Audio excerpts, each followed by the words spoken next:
పాలకొల్లులో 100 పడకల ఆసుపత్రిని సాధ్యమైనంత త్వరలో అందుబాటులోకి తీసుకురావడానికి శక్తివంచన లేకుండా కృషి చేస్తున్నామని రాష్ట్ర మంత్రి నిమ్మల రామానాయుడు పేర్కొన్నారు. పశ్చిమ గోదావరి జిల్లా పాలకొల్లులో నిర్మిస్తున్న 100 పడకల ఆసుపత్రిని నెల రోజుల్లోపు అందుబాటులోకి తీసుకురావాలని మంత్రి నిమ్మల రామానాయుడు అధికారులను ఆదేశించారు.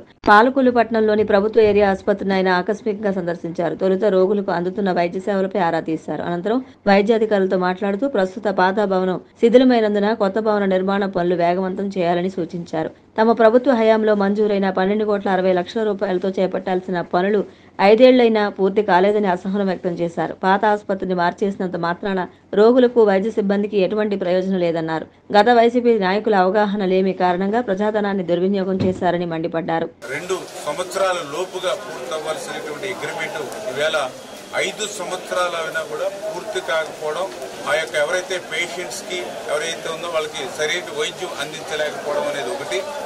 రెండవది ఎంత దురదృష్టం అంటే ఏదైతే మొన్న గత ప్రభుత్వం ఏదైతే ఉందో మరి చాలా నిర్లక్ష్యంగా ఏదైతే 12,60,00,000 రూపాయలు పెట్టి 100 బెడ్ హాస్పిటల్ మేము శాంక్షన్ ఇస్తే వీళ్ళు తలా తోక కూడా చూడకుండా దాని మీద సరైనటువంటి పర్యవేక్షణ లేకుండా మరి ఆ 12,60,00,000 నిధులు కూడా ఉపయోగపడేటువంటి విధంగా కాకుండా ఉపయోగపడని విధంగా ఆ బిల్డింగ్ ఇప్పుడు ఏదైతే నిర్మాణం చేసినటువంటి పరిస్థితి కనిపిస్తూ ఉంది.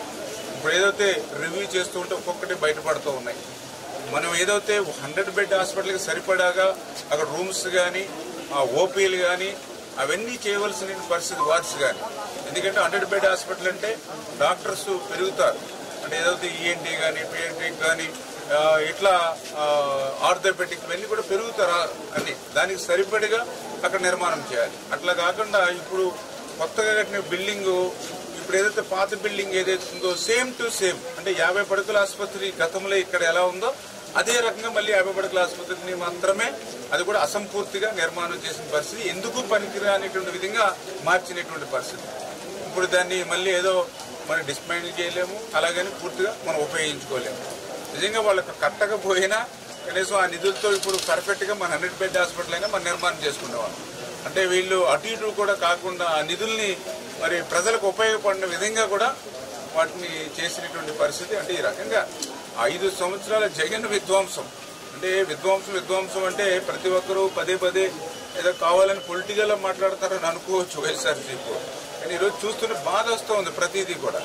ఇప్పుడే వాటర్ డిపార్ట్మెంట్కి వెళ్తే అట్లానే దగ్గర 600 కోట్ల రూపాయలు మేము పెడితే 5 సంవత్సరాల్లో దాన్ని మాయం చేసేసారు. దానివల్ల 5 సంవత్సరాల్లో సురక్షిత త్రాగునీరు అందక వాళ్ళు అనారోగ్యం పాలయ్యారు. మన అనారోగ్యం పాలైన వాళ్ళకి ఆసుపత్రులు ప్రభుత్వ ఆసుపత్రుల్లో వైద్యం అందజేద్దామంటే మేమిచ్చిన నిధులను కూడా దాన్ని సద్వినియోగం చేయకుండా నిరుపయోగంగా అటు ఇటు కాకుండా దాన్ని దుర్వినియోగం చేసినటువంటి పరిస్థితి. ఇట్లా ప్రతి విషయంలోనూ కూడా ఇంత విధ్వంసం వేళ ఎక్కడ చూసినా కనపడుతున్న పరిస్థితి. దీన్ని అధిగమించడానికి మళ్ళీ దాన్ని కరెక్ట్ చేయడానికి మళ్ళీ మా సమయం విలువైనటువంటి సమయం కూడా దానికి వెచ్చించవలసిన పరిస్థితి ఏర్పడింది. ఏదేమైనా ప్రజల ఆరోగ్యాన్ని ప్రజల సంక్షేమాన్ని దృష్టిలో పెట్టుకుని వీలున్నంత వరకు అవకాశం ఉన్నంత వరకు దాన్ని మళ్ళీ ఒక్కొక్కటి కూడా కరెక్ట్ చేసి మళ్ళీ ఒక ప్రజలకు ఉపయోగపడేట్టుగా ప్రజా పరిపాలన తీసుకురావడానికి మా వంతు మేము ప్రయత్నం చేస్తామని చెప్పి తెలియజేసుకుంటూ అందుకే ఏదైతే ఇప్పుడు సూపరింటెండెంట్ గారికి డాక్టర్స్ కూడా చెప్పడం జరిగింది. ఏదైతే ఓల్డ్ బిల్డింగ్ ఇప్పుడు ప్రమాదభరితంగా ఉంది కాబట్టి మరి ఏదైతే కొంతమంది పేషెంట్ని సేఫ్ వార్డులో ఉంచుతున్నారు.